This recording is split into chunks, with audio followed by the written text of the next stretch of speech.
Assalamualaikum warahmatullahi wabarakatuh. Shalom, Om Swastiastu, Namo Buddhaya, salam kebajikan Rahayu. Pagi ini sudah memasuki hari ketiga roadshow kita di Region 6 di Madura. Dan kami sudah posisi di Pangkalan. Hari ini ada dua sekolah yang akan kami kunjungi untuk melaksanakan silaturahmi sekaligus guru tamu. Dan kita sedang bersiap-siap hari ini untuk menuju SMK 110. Kemudian nanti akan kita lanjutkan ke SMK 1 Pangkalan. Nah, hari ini kami juga mengharap feedback yang sama dengan apa yang kita dapat kemarin di Sumeneb, di Pamekasan, dan juga di Sampang. Mudah-mudahan hari ini menjadi banyak berkah bagi kami dan juga sekolah yang kami kunjungi dan membawa banyak manfaat. Ikuti terus kegiatan kita di Cipta Sarana Cendekia. Terima kasih. Assalamualaikum warahmatullahi wabarakatuh.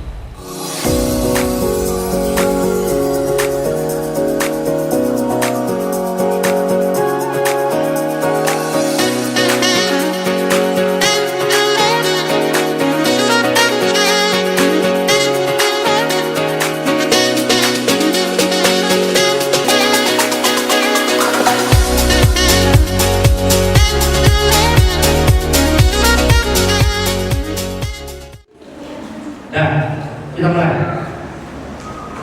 Pulang dari sini nanti, keluar dari ruangan ini nanti, ada satu tugas buat kalian.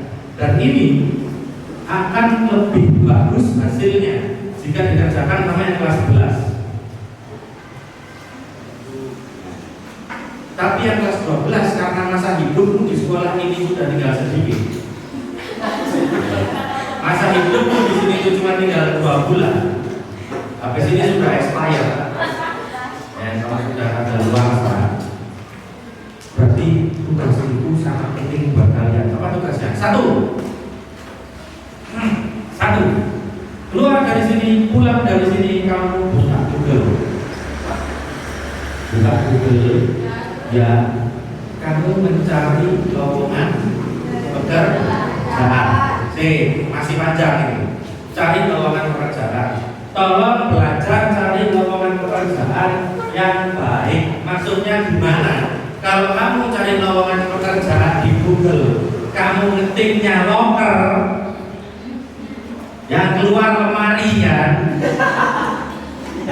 Ya kan? Coba sekarang kalau saya. Ya Allah. Carinya gimana caranya? Google itu akan spesifik, akan dapat apa yang kamu cari kalau kamu tahu. Tuh, gak percaya loh.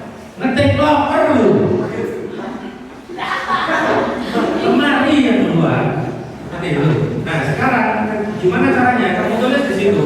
Lowongan pekerjaan, jurusan, lulusan, selengkap itu kamu tulis. Nanti keluarnya ada puluhan sampai ratusan ribu lowongan pekerjaan. Setelah itu keluar ratusan ribu tadi, apa yang harus kalian lakukan? Nah, itu kamu tulis. Apa yang harus kamu lakukan? Silakan pilih 20 saja. Jadi kamu cari dari ratusan ribu itu 20 lowongan kerja. Ketika sudah kamu nemu 20, kamu buka. Apa yang harus kamu lakukan? Langsung baca satu, posisinya sebagai apa. 2, persyaratannya apa saja. Dicek dulu. Oh, posisinya berarti staf akuntansi katakanlah. Persyaratannya apa? Ingat, persyaratan dalam lowongan kerja itu ada 2. Ada persyaratan umum atau persyaratan administrasi, ada persyaratan khusus. Contohnya persyaratan umum atau persyaratan administratif, ijazah, KK, KTP, SKCK, kayak gitu ya. Itu hal yang ada disiapkan sekarang, yang belum nggak usah dipikir. Nanti, karena kalian akan segera lulus juga kan.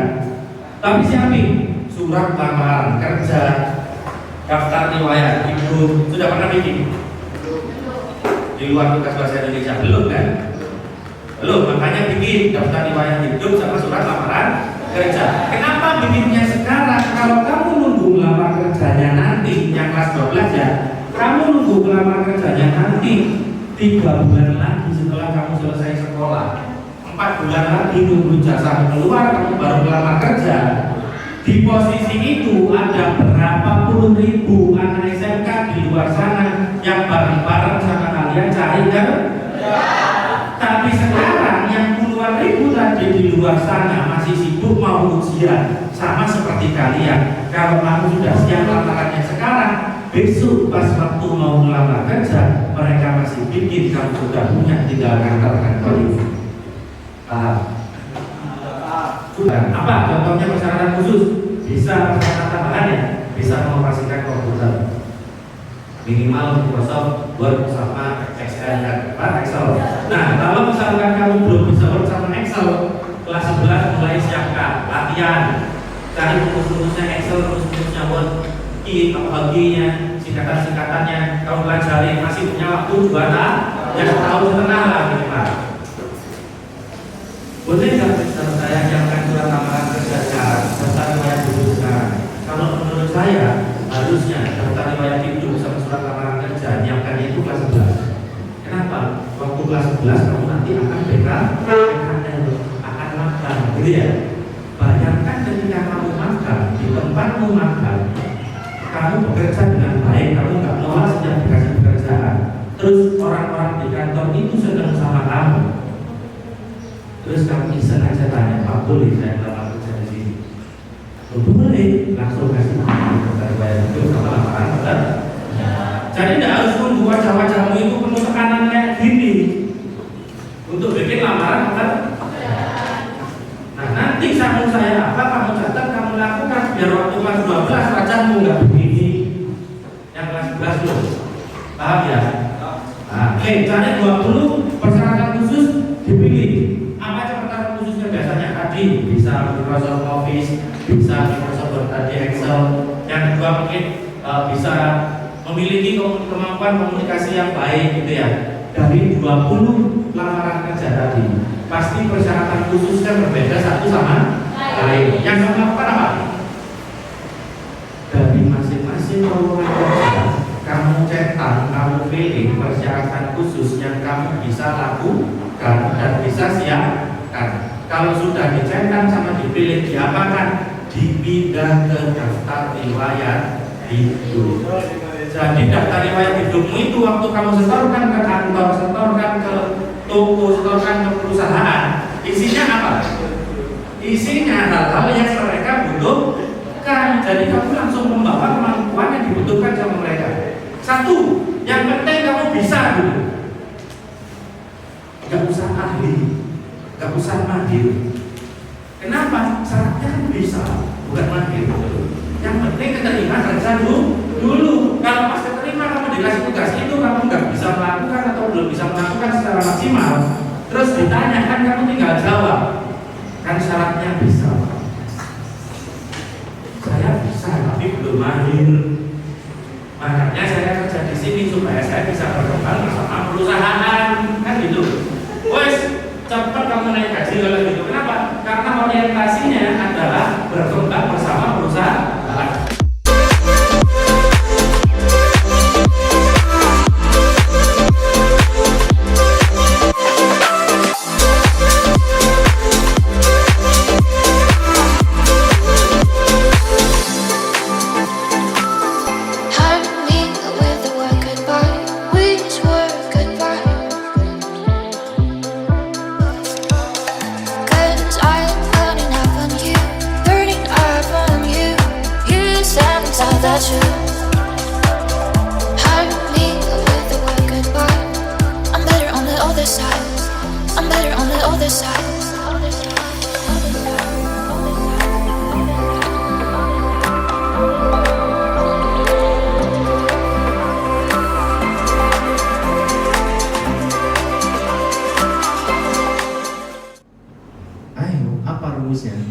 Coba di sini adu-aduan sama saya, anak SMK mau cari kuliah susah. SNMPTN, SBMPTN, sekarang ganti nama apa, SBTK apa itu aku lupa. SNBP sama SNBP, ya isikulah. Itu sulit, kenapa? Loh itu pintu masuk orang lain kok kita mau masuk kan gitu ya? Ya sempit. Maksudnya gimana? Itu jalan buat anak-anak SMA masuk ke perguruan tinggi. Punya kita kan jalannya luas kalau masuk perguruan tinggi vokasi. Masuk D1, D2, D3, D4, Politeknik itu anak SMK cepat masuk sana di perguruan tinggi. Kenapa? Sama-sama vokasinya kan SMK. Tapi kalau kamu nyebrang ke universitas yang sifatnya general atau umum, ke perguruan tinggi, jatahnya masing-masing sekolah itu hanya 10-15% lulusannya keterima. Ya, lewat 2 jalur itu tadi. Kan pintunya masih banyak. Terus sulitnya di mana? Nggak bisa bersaing. Ini aku selalu ngomong, tiap ada KI aku bahkan selalu ngomong ini, tiap projo aku selalu ngomong ini. Yang masuk jurusan akuntansi di perguruan tinggi S1 akuntansi itu 70% anak IPA. SMA jurusan IPA, ilmu pengetahuan anak. 20%-nya anak IPS, 10%-nya ya anak SMK itu tadi kan. Terus kamu nggak bisa bersaing. Kok iso? Dari mana? Yang 70%-nya tadi anak apa? Anak IPA belajar akuntansi nggak? Kamu 3 tahun belajar akuntansi sampai ngutang-ngutang loh. Sakit kepala, darah rendah, darah tinggi loh. Jompo kamu belajar akuntansi 3 tahun. Musuhnya tidak pernah sama sekali tuh. Kalau satu kelas 70% itu lebih dari separuhnya di kelas duduk. Tidak ngerti akuntansi. Terus kamu tidak bisa bersaing. Dari mana? Mereka belajar biologi nama-nama susah gitu kan, kimia, tabel periodik. Mereka belajar fisika, hukum gaya dan tolakan, hukum gravitasi itu. Makanya kalau kamu jadi orang jangan kebanyakan gaya, makanya nanti ditolak. Ngurusin kerjaan orang lain, tuan A janjian sama tuan B dari kota X sama kota Z, mereka ketemu di kota Y. Jam berapa kan mereka akan bertemu? Kan terserah. WA kan bisa. Lah kamu tiap hari akuntansi, perusahaan dagang, perusahaan jasa, komputer akuntansi, mayop gitu kan, manufaktur, terus itu seminggu kamu pusing. Kok nggak bisa bersaing? Dari mana?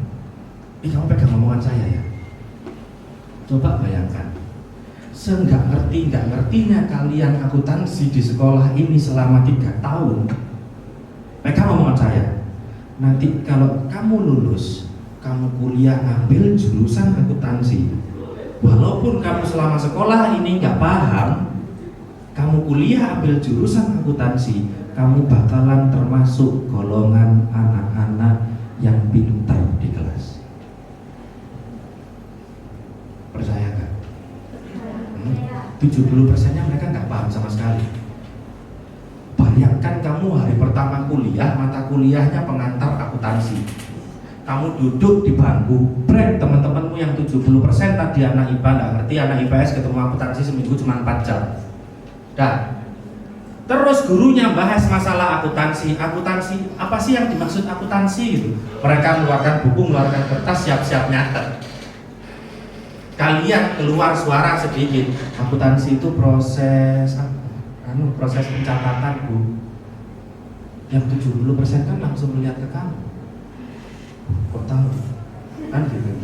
Proses pencatatan, pengikhtisaran, akhirnya kamu jawab. Hari pertama gurunya nanya, kamu jawab meskipun salah. Seneng nggak? Yang lain nggak tahu sama sekali. Hari pertama, hari kedua, hari ketiga, hari keempat gitu ya. Sampai 4 pertemuan teman-temanmu pasti tanya itu. Kok kamu tahu sih? Kok kamu ngerti sih? Kamu dulu sekolahnya apa IPS tak? Bukan, aku SMK gitu. Oh, makanya kok pintar. Keluar dari ruangan, 4 pertemuan pengantar akuntansi. Apa yang akan kamu rasakan? Kamu keluar dengan perasaan senang, lalu kamu akan berbicara pada dirimu sendiri. Oh, ternyata selama ini aku pintar.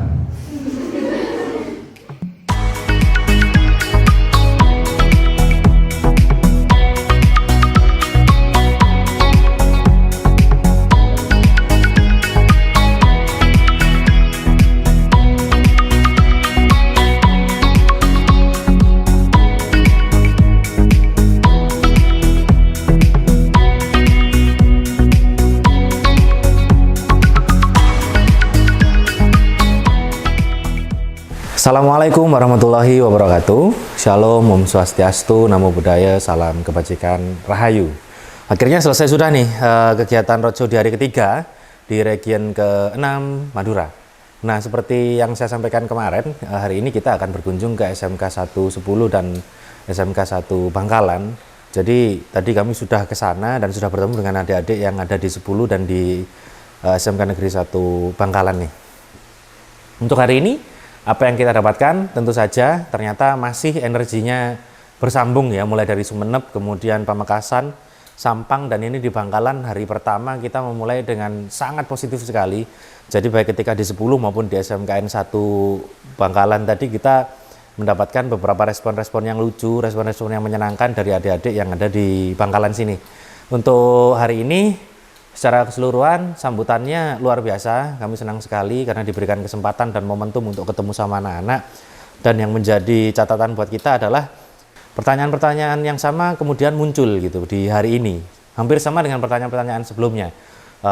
Saya spill aja sedikit sama bagaimana caranya kita mengelola diri supaya kita tidak memunculkan rasa iri, rasa gengsi. Kemudian yang kedua adalah apa yang harus kita lakukan ketika kita dikelilingi dengan orang-orang yang masih mempunyai mindset atau pikiran bahwa seorang perempuan itu tidak perlu sekolah tinggi, tidak perlu berkuliah karena nantinya akan ujung-ujungnya akan ada di dapur gitu ya, hanya akan berkutat di rumah dengan pekerjaan rumah tangga gitu. Nah, ini menggelitik karena keluar dari adik-adik SMK dan itu keluar di session kita di Guru Tamu dengan topik BMW juga sebetulnya, dan itu akan kita bahas nanti jawabannya, kita kumpulkan jadi satu. Tapi luar biasa hari ini responnya ya di Madura ternyata sangat amat baik buat kita. Seperti biasa, praktek, bertanya, antusiasme di sini benar-benar saya merasakan sekali di situ, dan saya merasa ada angin segar, ada angin baru buat tim kami untuk terus melakukan development terhadap program-program mungkin yang nanti bisa membantu adik-adik sekalian yang ada di SMK.